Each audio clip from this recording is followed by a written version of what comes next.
Good afternoon, everybody. I'm Amanda Carson. I work on Design Bites with Invest NI with my colleague Sharon, and you'll see us again at the end. We'll be handling the Q&A. But I'll maybe kick off now, and I'll introduce you to our speaker today. Our speaker today is Debbie Reimer, and she's going to talk to you about how to design great content that connects with your customer. Debbie's got great experience in this, as you'll see as we go through the next half hour. She is a chartered marketeer and a fellow of CIM, as well as being a CIM course director.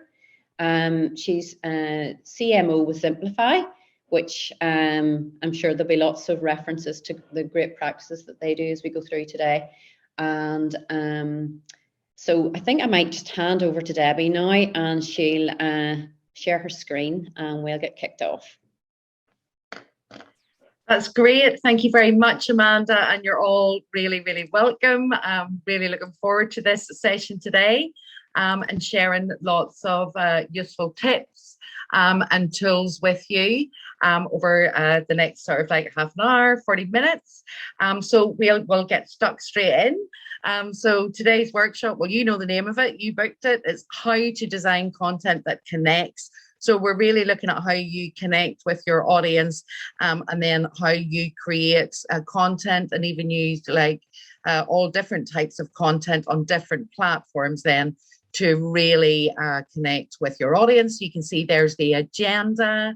So we're going to work through customer personas, then look at customer journeys, how you use those to develop your core idea for different campaigns, tools that you can use to research content ideas. And you'll be going away and doing lots of work after this, but it'll all be really useful for you. I'll show you some examples of best practice from organizations, both big and small, international and local. And then I'm going to give you a framework for creating your content plan. And then we'll take the questions and answers at the end. So if you do have any questions, please do pop them into the chat. And Sharon and Amanda will go through those and they'll ask me those at the end. So let's frame this thing by talking about the importance of your visual content. As you can see here, 90% of information transmitted to our brains is visual. And what we're trying to do with content and when we think about our brand is get into the hearts and the minds of our customers. And that's one of the reasons why it's really important. Another reason, as you can see here in the yellow text, is that 40% of people will respond better to visual information than they will to text. So that means that the whole design in terms of your fonts, your colors, the visuals, etc. you use are really, really important because they increase the chance of people remembering your content. You can see in terms of information that people retain, then that 95% of video was retained. So video is really, really important, but only 10% of text. And then when we look at visuals, 60,000 times faster our brain processes them than text. So your visuals are powerful and they get messages over really, really quickly. In terms of the main types of visual content, obviously there's all sorts of different ones that I've not put on here, like GIFs, etc. The main ones are your signature branded images. So those sorts of images that you put on social media, etc., that you use in ads, that you use in your flyers, video content, images with educational or inspiring text. That really feeds into the next one, which is infographics. And like the ads that you've seen for this session today, and I included on the opening slide because it really tells a good story and lets you know exactly what to expect. So other reasons why you as businesses need visual content, well, you're going to use it on your website, and websites containing great visuals like images or videos, they're going to get you more views, up to 94% more views.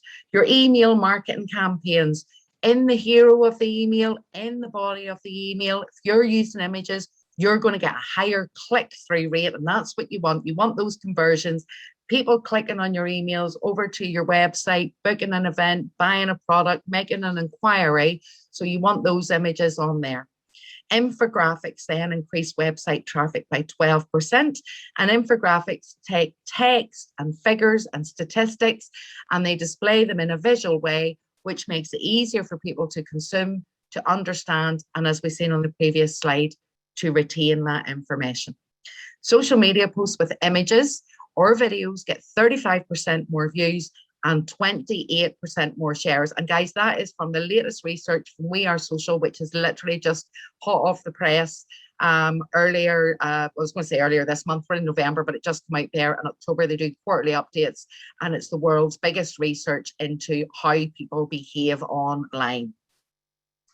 So where will you use branded visuals? You know, like some other places. I've mentioned your website, but you can see here, you know, like in your blog. So to break up the text in your blog, you can use it in reviews. You can use it in your pay-per-click ads.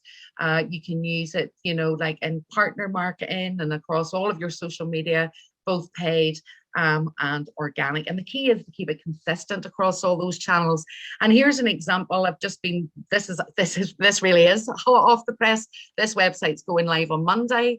It's one of our products at Zimplify, Lead Onion, which is a data-driven sales enablement platform. I've just done a couple of wee screen grabs of the homepage on one of the inner pages.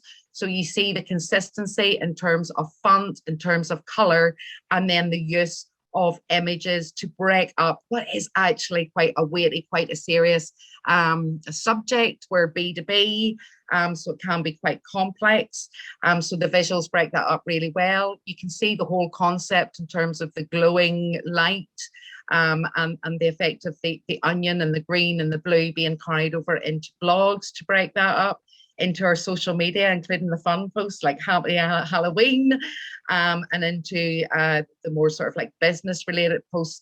And again, that same concept being carried across into our email marketing, and even right as far as making sure that all our wee emojis and our ticks, etc., are on brand and on the right color. So whenever you've got great design and you want to connect with your audience, you need that consistency across everything that you do. So that's one example for those of you who are in B2B, and we will be looking at some B2C ones later on.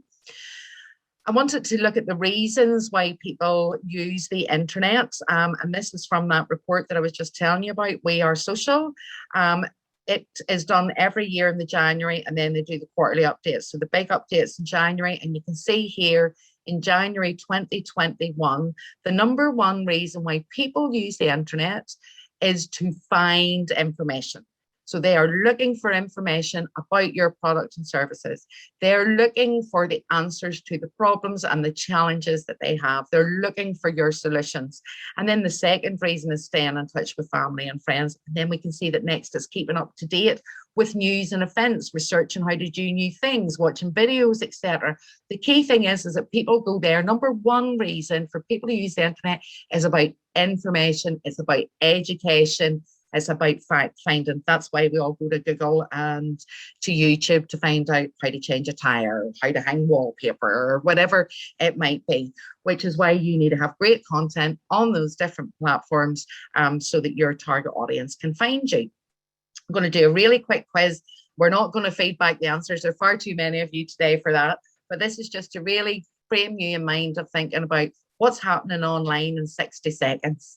So I've put the questions up there. How many hours of video were uploaded to YouTube, emails sent, Facebook posts, Google searches, Instagram photos or video, and this is by businesses, not by individuals, tweets, WordPress posts, and WhatsApp messages sent. And this is all with regards to businesses. This is not all our personal stuff and our personal communications, because this event here today is about how businesses use content, to connect with their audience. So your answers are there on the right-hand side in no particular order. Have a look, see if you can match them up. Nearly a minute has passed while I've been speaking. So now I'm going to take you straight over to the answers. So by businesses, 500 hours of video uploaded to YouTube, 294 billion emails, 347,000 Facebook posts, 4.4 million Google searches, 66,000 Instagram pics and video. And let me tell you, this is changing and growing all the time. 500 million tweets, 78 million WordPress posts, and 54 million WhatsApp messages sent. And if you want to see that live and in real time, whenever you get the slides later on, hopefully today, you'll be able to click on these links and you can see that in real time. And you might be thinking like, what use is that to me? Was that just for fun? Yes, it was for fun, but it's also to frame it in that the world that we are living in now, which is digital first, which was accelerated 8 years by COVID. So we jumped forward 8 years in terms of how people use digital in the last sort of 18 months. And the total amount of content that is created, if you had everybody in the world trying to consume what's created in a minute, it's impossible. They wouldn't be able to. So we have entered what we call content shock. And that's why your content needs to cut through all the noise and speak directly to your target audience so that you are seen and heard. So how do we do that? And how do we make sure that our content resonates with our target audience? And this is where it should always start. Doesn't matter if you're writing a social media post, you're writing a web page, you're writing a blog, press release, a brochure. It should all start with your customer persona. And that's where we're going to kick off with. Why do we use personas? Why do marketers use personas? Well, it helps us get the full picture of our target audience. It helps us to develop our products. So it works right across the market and mix. But in terms of what we are looking at today, which is content that converts and designing content that converts, it helps you to make sure that your campaigns are well informed, you're getting your content in front of the right people at the right time, on the right channels, and that you're saying the right things. Okay, so let's take it look at the 5 key elements of personas. This slide is in here as a placeholder for you whenever you get the deck this afternoon, and you'll be able to, take it and work up your own persona. So ideally, you'll see that you will have a name, so you give them a name, and then like a wee bit of a bio in terms of what is it that they want to do with regards to your product or service, their background, their goals and challenges, how they behave online, what channels they hang out on, and what sort of content they like. So in terms of the background, you should always have a quote. So I want to, whatever it is. So let's say if I was joining like a gym, it might be like, I want to fit into a size whatever by Christmas. I want to be able to run 5K by the new year.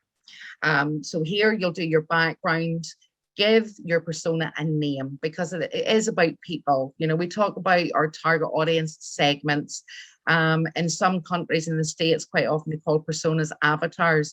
I prefer persona because it's people we are talking to. So you need to visualize the ideal customer and as you're going through this exercise. So you just visualize one whenever you're listening to me. Now visualize that one customer, make some notes as we go through. So a bit of background about them and their personality. So that's just to give you the top level snapshot and their interest in your organization. So then we look at their goals and motivations. Why is it that they would be interested in your product or service, regardless of who they're buying it from, like all your different competitors, etc. First, start thinking about what is it that would motivate them to go looking for the solution that you offer, and then start to think about what it is about the solution that you offer that's different or better than the competition. So you can see here I've put, if you're a PT, that might be, I want to be able to run 5K for Christmas 2021. So when you know this, it's going to help you to develop your message because your wording in your content is going to speak directly to those motivations. When you think about their pain points and their challenges, again, that might be some of the things that they are worried about or they're concerned about. And that's why they're coming to you looking for a solution. Think about the questions that you get asked most often, because you want to be answering that question in your content before they even ask it. That's why you can that's where you can show them that you really know what you're talking about and build trust and credibility with them. Next, we need to think about their purchasing behavior. So how do they like to buy your product? Where do they want to be able to buy it from? What motivates them then to make that purchase? And this will be different for every organization. So for example, I'm at Zemplify there, that's business to business. People want to see case studies and reviews, and you maybe have to tender for their business. You might need to get on a preferred supplier list. If I am going and like buying new clothes for myself or for my kids, then that's going to be different. So I might be, you know, like wanting to see, like ASOS do it, they've got a live catwalk. Or as seen on me, where actual buyers upload photographs of themselves wearing the outfits that they bought, and it's brilliant because they're all different shapes and sizes. And that would really influence the buyer. Maybe it's that, you know, they get free postage and packaging. Maybe it's guaranteed delivery before tomorrow. Whatever it might be, think about the things that would influence your buyer and help to convince them to purchase from you. And then we are a digital first world now. So think about their digital behavior. So what device are they going to be consuming your content on? Is it a laptop like I'm working off today, or a desktop? Is it going to be a smart device, a mobile phone, a tablet? Maybe it's even the TV. Where, you know, like where are they consuming your content? As I said before, we are mobile first. Truly mobile first. We're over 65% globally of people using mobile phones as their first and primary device for accessing the internet. Why is that important? Well, it means that you need to make sure that any visuals that you're creating, social media posts, etc., that you're not piling too much text into the image that's going to be impossible to read on a really tiny screen. Why do you need to know when they're active online? That's so that you can schedule your content, whether that's blogs, emails, social media, YouTube videos, live webinars, whenever they are actually most active online and most likely to see your content. Then you need to know their channels, because you want to make sure that you're spending your time and effort in the right channels where your target audience is hanging out. You know, TikTok's wonderful and it's a nice shiny new tool, but if your audience are not on TikTok and they're maybe on LinkedIn and Twitter instead, well, that's where you need to be spent, you know, that's where you need to be spending your time. So you need to know where your audience hangs out. And if you go over to that We Are Social 2021, and let's say your target audience are in the UK, go to the UK section and it'll give you a profile of all of the social media channels, the age groups on there and the genders on there. So you'll be able to see which channels are most popular with your target age group. So we'll take a look at a couple of personas. So this first one here is for a book app. So you can see that this persona is very much tailored to fans of reading. And how would we use this to help us, you know, like create really great content? Well, we can see here that Nerdy Nina often forgets a book launch date. So you would know that you would want to have countdowns and be telling the date of the launch of your book absolutely everywhere. She's a fast-paced reader, so she's maybe going to bulk buy. So you want to have product bundling and feature, you know, like a number of different books in your content whenever you're putting it out. She also loves to discover new books, new authors. So you could do behind the scenes stuff with authors and interviews and feature new up and coming authors, etc. So you can see, and I'm sorry that I've gone through this quite quickly, but you will be able to read it afterwards. You can see how knowing your persona can really help to inform the content that you create. Here's another one for an interior designer app, you know, David Miller. So we can see the tech that he's using, a bit of a bio, and again, his wants and needs. And what I'm going to really focus on here is that he wants to create a cozy atmosphere at home with innovative design, and he wants to design the house at a low investment without much effort. And his frustrations or his worries and his challenges is he doesn't want to spend a lot of money on an interior designer. He designs his apartment, but he thinks it could look much better. So what kind of content is going to work really great for David? My God, it's going to be visuals, it's going to be room ideas, it's going to be what colors to use together. And I'm sure he probably would love, you know, we can see his social media there, but if we've more detail on him, if we could see, you know, like he likes hanging out on Instagram and Pinterest, well, then we can use lots of lovely visuals so that he can create himself lovely boards and everything off of those. Moving on over into a business to business one, and this is for an organization who would be buying a solution for support tickets. Again, you can see they're all just slightly different, but they're addressing exactly all of the same pain points. So the one I'm going to focus on this particular persona is the preferred channels. So we can see the preferred channels here are traditional media, social media, referral, and guerrilla efforts and PR. But the guerrilla efforts and PR is the lowest there. So that might be the most fun one that we might think that we want to do. But actually, referral is the biggest. So you would want content out to your existing users to encourage them to leave reviews, to encourage them to give referrals, and to incentivize that, because that's what's going to work best for this particular persona. And you would support that with content on social media and ads within publications, because this particular persona really values traditional ads as well. So once we know who our target audience is, we need to start to look at our customer journeys so that we can understand where we should be using content.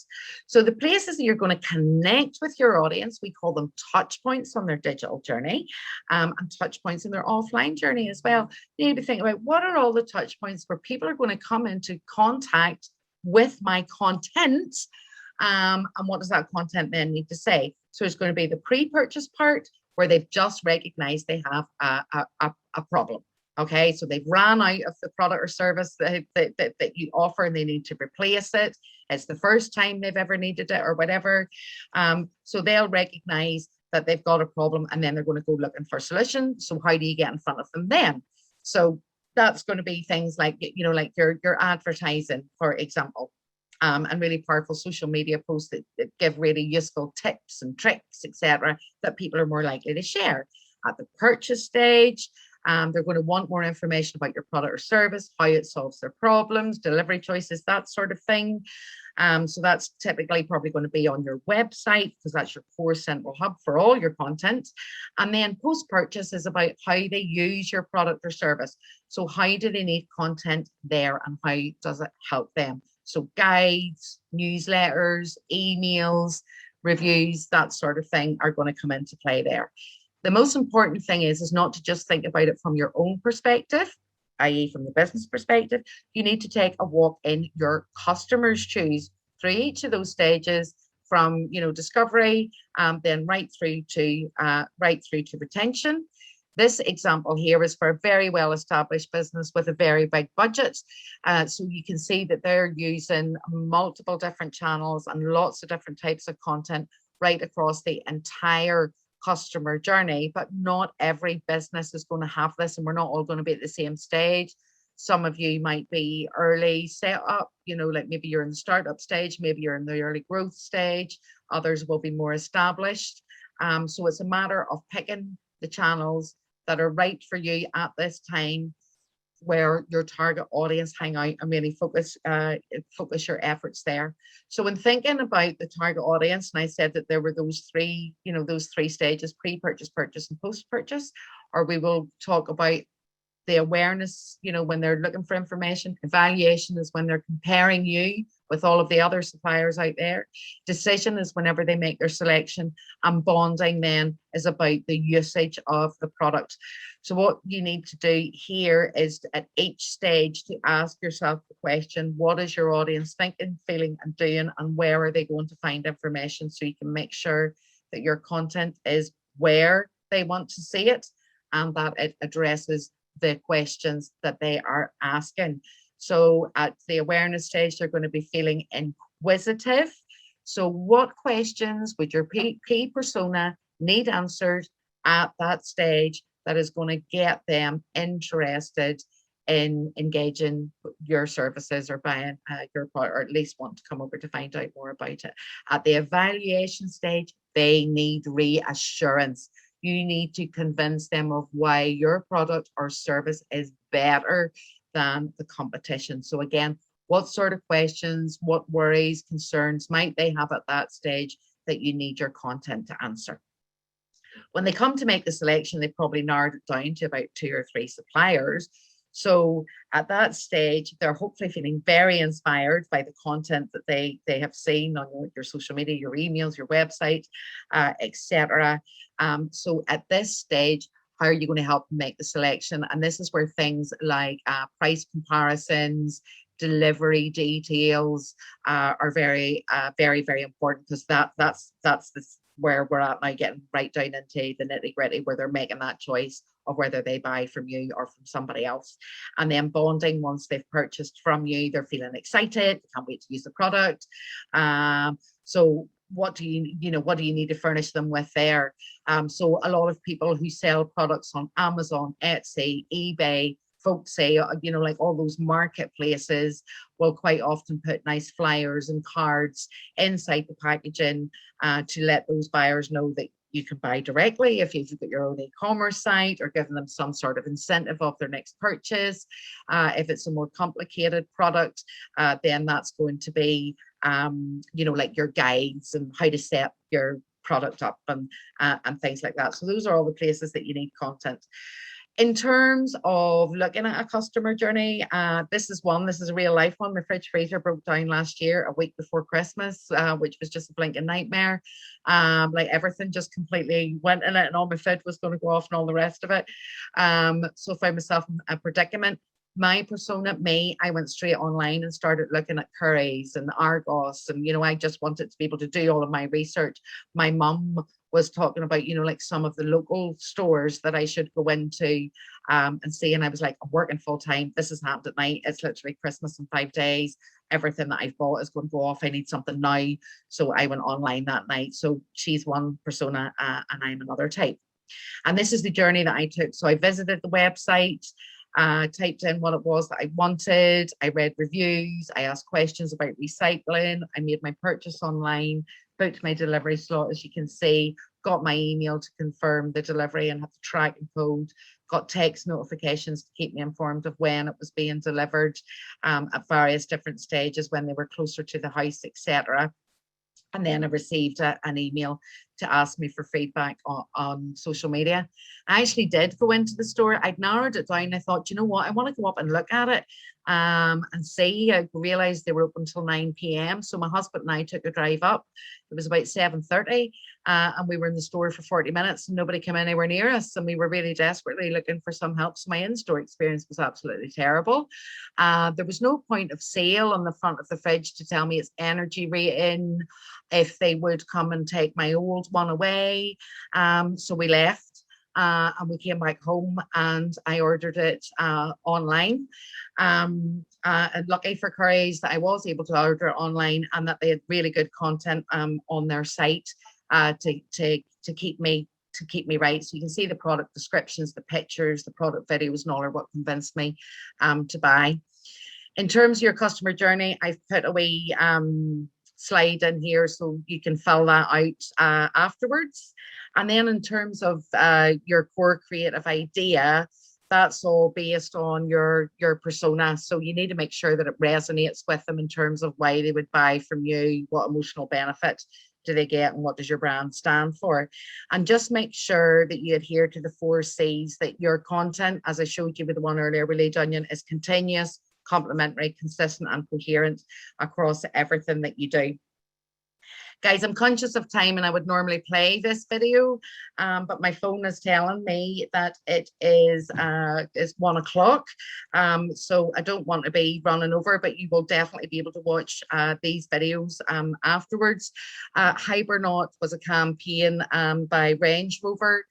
And it's one of their longest running and most successful campaigns, and it addresses that people in the UK talk about the weather all the time in the winter, so they come up with their Hibernaut campaign. As you can see here, it was consistently applied across all of their visuals. A tool that I love for research and content ideas is Answer the Public. You can use it for free and you literally type in 1 or 2 words related to your product or service, and it will literally bring this up. You'll see on the right hand side here all of the questions that people are typing into Google, to Yahoo, to Bing, and to social media whenever they are talking about whatever word it is that you type in. So you can see the one that I've typed in here is coffee. What is it good for? It is brilliant for helping you come up with blog ideas and frequently asked questions that you can answer, which is going to boost your SEO results on your website and also address your persona's challenges.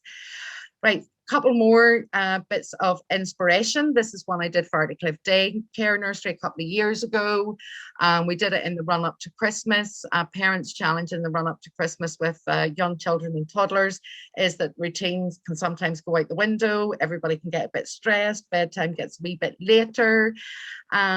So Ardicliff Daycare Nursery, Danielle had commissioned me to come up with a campaign for her, because she had 4 spaces coming up in her baby and toddler unit in the new year because of kids moving on into nursery. So in thinking about the target persona, I was like, why don't we'll take the idea, we'll borrow the idea of the 12 days of Christmas, and we'll turn it into the 12 tips of Christmas. So day 1 to day 12, different tip every day. These were all designed in Canva using Danielle's fonts and colors. And every day there was a tip to help parents then help to keep their wee toddlers happy and keep routine in place in the run up to Christmas, and help to understand why they don't like sharing. And they all linked through to her website and blogs on her site. And the fantastic thing about this is that's a daycare nursery in Ardicliff. It was picked up by Families First NI. This is one from 2018, and it's shared. They've got 22,500 followers, and actually Danielle, her nursery actually won the best daycare nursery that year as well. But just shows you, if you have great content, it'll be picked up by publishers. Another great example is the Snickers. You're not you when you're hungry, or as they say in my house, when you're hangry, which fits very well with this. So the misspellings one is the one they did most recently, but it was launched in 2010 at the Super Bowl, and it's still running today. And you can see there brand growth 2.5 times nearly, 13.4% growth in sales in the first 90 days of that campaign, 18,000 increases in Snicker YouTube searches, and 500 online views of the campaign. So if you're doing stuff that resonates for your audience, they're going to love it. And then We Are One World Festival. This is in Northern Ireland. This is their stuff from last year. So it's all about having a more just, peaceful, and sustainable world, which is displayed there in the image with people from, like different cultures, different backgrounds, representing the hair and the face and everything in that image. Look at the fonts and the colors and the messaging, and you'll see that it's carried consistently across everything from their website to their social media. That's Facebook, to Twitter, to Instagram, to outdoor advertising, and then to their posts every single day on what was on during that week. So here we can see snippets of them all together. We can see they're consistent, complementary, and coherent. So in terms of creating your plan and following those 4 C's, then remember that you can use your branded content across all of your different channels. Why would you do that? Because you want that consistent experience for people who want to find out more about you wherever they go to find out that information. So I would recommend that you choose themes, either one theme per month, one theme per quarter, or as I've done here, I've got a theme maybe running for 60 days. The one I put in to answer the public earlier was coffee. Something that I take in my coffee is milk. I am one of those people that is lactose intolerant, but so I'd be interested to know which milks do you take with which coffee. What's best to go in a cappuccino, what's best to go in a latte, what's best to go in Americano. So like soya milk goes sort of curdled nearly in Americano. So if you were a coffee shop, you could pick milk as your theme for January, when people are making New Year's resolutions and trying out new fads and all the rest of it. Or, we see this all the time with things like Veganuary and Movember and Stoptober. And so if you can come up with things for your business, it'll make it a heck of a lot easier for you to generate content. This template is in there then so that you can take your theme for the month and create at least 20 different posts for it to use on social media. And then I've given you a little infographic sort of thing here in terms of a 20-day social media challenge. So if you think of that idea that I was just saying about milk, a tip or a trick would be which milk for which coffee. You could ask the question, what milk do you prefer within your flat white, or whatever it might be. Once you've got your core idea, you can then repurpose it into lots of different types of content. And just remember why people use the different channels.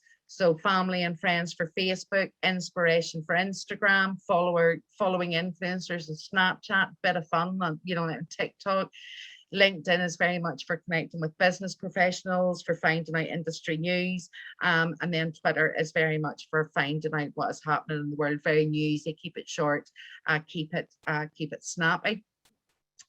In terms of channel tips, again, just to loop us right back to the beginning, make sure that you're using the channels where your audience spends your time. Make sure you've got a theme around a core idea, apply it across all of your different channels, but just repurpose it. So it might be images for Instagram, it might be a 15-second video for Twitter, it might be a collection of photographs for Facebook or Facebook Live, etc., video for YouTube, and you can use tools to design up your content. And my favorite is Canva. And as you can see here, this is Lead Onion, the one that I showed you at the top at the start. Sorry, this is our instance or account for Lead Onion on Canva. Once you've got your colors, your fonts, and your logo, you can use all of the wonderful templates in Canva then to create lovely visuals that are always on brand. And these are only our ones for social media. We create guides and flyers and downloads and email headers and all sorts of things in Canva. So I really love it, and it's full of really fabulous tutorials. The things that you'll need will be your logo, your brand colors, and your brand fonts. So this is what our toolkit for our Zimplify version looks like in Canva. So they're always centrally stored, and then when you start to design all your content, all of your colors and your logos and your fonts are there, and it automatically chooses them. I've given you a slide of other useful content tools and the links to them, so you can go away and explore and play after today. And all I would say is get your goal going, make your plan. Don't waste any time. Get started today. And that brings me, and I know that was a bit of a whirlwind, but that brings me to the end of the presentation part. And I can hand over now to Amanda and Sharon for any questions. Thank you very much, Debbie. That was absolutely brilliant. Someone just put in at the chat at the beginning about all the content, because there's so much there, but later on today that'll all be uploaded. So, and you'll get an email where you can link in and peruse and make notes and use those templates and everything at your leisure. So that should be later on this afternoon, but the way we email it comes out to tell you that. We've got about 5-10 minutes left, so we'll maybe pop over now to the chat and answer some of the questions that have been coming through as you've been chatting, Debbie. So I'm just reading some of it. I'm really glad that, guys, that some of you are saying there that you're feeling inspired and you've got lots of ideas. That's what I want. I know it was fast. I know there was a lot of stuff in there, but that's what I wanted, that you'd go away and go, right, this is what I'm going to do. So I'll pick up one there if I can. I've got first question here from Carla. We'll see how we go in terms of time, of how many we can get through of the questions. But first one from Carla: how do you balance images and email with emails getting caught in spam? Most B2B use Outlook, and businesses have high spam filters, and MailChimp in particular can get caught up in spam. What are your thoughts, Debbie? Yeah, so the first thing is that I would make sure, and I'm sure Carla probably knows exactly what she's doing, but I would make sure that your images are, first of all, that they're resized for web, that they're 72 dpi, so that you're not using high resolution images you've taken on your phone, or that you've got from Shutterstock or Pixabay or whatever that are maybe high resolution. Make sure that they are ones for web. Images do, and you're absolutely right, Carla, images do have an impact on email deliverability, but they're not the only thing. So not too many. Like, quite often I will say, don't always have an image in the hero, or keep it nice and simple, like nothing that's too complex. And then definitely, depends how much detail you've got in your email, but 2 or 3 to break it up. I suppose if you're selling a product, it's going to be mostly images and descriptions, but the key thing is, as long as they are the right size And it's more things like using the word free. That's going to put you into spam. It's things like using custom fonts in emails rather than using the likes of Arial, which everybody's device, can have. If you use a custom font and do really fancy things with fonts in email, that actually affects deliverability. So it does. So hopefully that's a couple of good tips that hopefully help.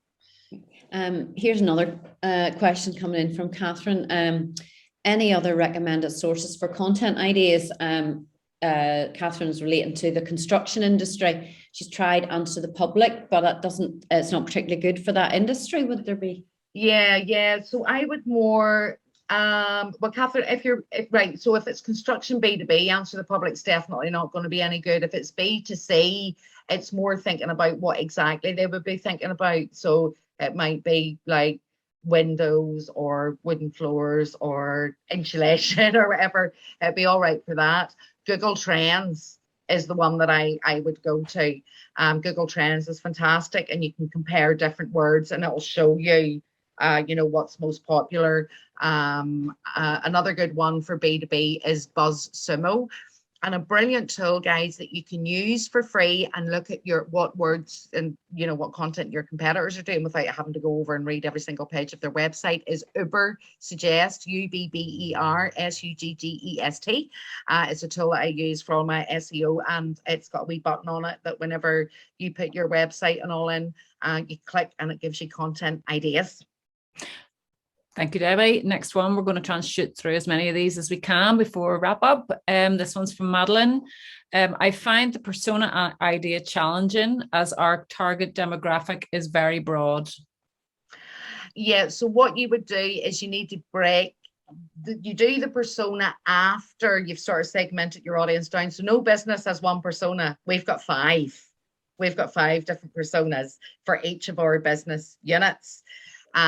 So what I would do is I would think, but if you do one first and get it right, so go, who is my best, most ideal type of customer, and do the persona for them first, and then move on to do your other customer types. So we're B2B, so like we have got like sales directors is one of ours. The other one is marketing, heads of marketing.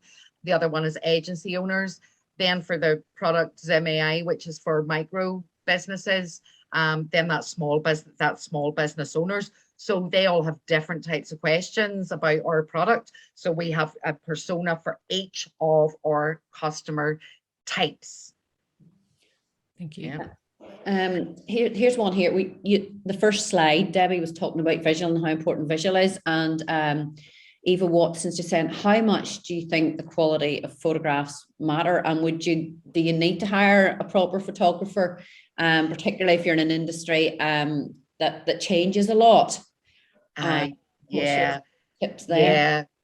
Yeah. I would, if you can, definitely get a photographer and get, at least for some of your stuff, custom photography, because that's what makes it unique and it's yours. There's nothing worse than if you're using a lot of like Unsplash or Upsplash and Pixabay and ones like that and Shutterstock and all. They're great, and especially when you're starting out, but then you'll start to see that loads of people are using the same visuals as you.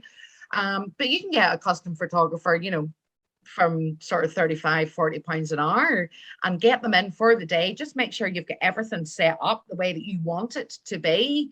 And get them in for a day or 2 days, depending the size of your business, and get all your pictures taken. And oh my gosh, you'll use them everywhere, and it'll really make you stand out. I would second that. I think this is probably going to be our last question in terms of our timeline. So this one is from Curtis. Have you any advice for creating content for a business that's not selling an actual product? I'm working for a data and services company and find it hard to get my message across visually at times. Yeah, Curtis, another great question. And what I would say to you is, you see, whenever you get the slides through later on today, have a look at that first slide where I was showing the lead onion stuff that we've done. I got some custom graphics done up by our graphic designer, and we also looked at images that we liked on Shutterstock. by looking at the challenges. So if it was data, so I can just really relate to it because we're in data. So if I was looking at data, I would do a search on data, and then I did a search on data analytics, and then I did a search on buyer behavior and different things like that. And then it'll throw up a load of images to you. Have a look and see what you like. That's what we did. And then I gave them to our graphic designer, and I got him to lead onionify them and like use our colors, I was like, oh, I love the concept of light, and I didn't want it to be too data-ish and loads of numbers. I wanted it to be a bit of fun and stuff as well. So we were able to give those things over. Like we talk about the funnel. So we had given a funnel to Mark, and we were like, right, we want a funnel shape, but we want it to glow and be green and have some numbers in there to represent data. So definitely, that would be a good starting point for you. And I think if you have a look at that slide where you can see, because we're in a similar industry, what we've done in terms of how we've used images to tell a complex story. Hopefully that might help and give you a wee bit of inspiration. Debbie, that was absolutely brilliant. I really enjoyed it myself, and going on the comments that we've got in the chat, I think everyone else did as well. Thanks very much from me. Amanda, I'm going to hand to you to wrap up.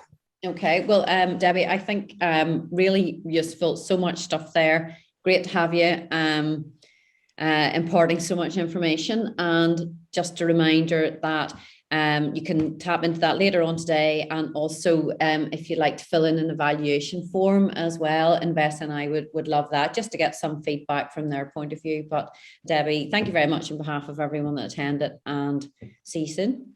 Okay, that's brilliant. Thanks very much, guys, and all the best. Thank you. Good luck. Thanks Have fun.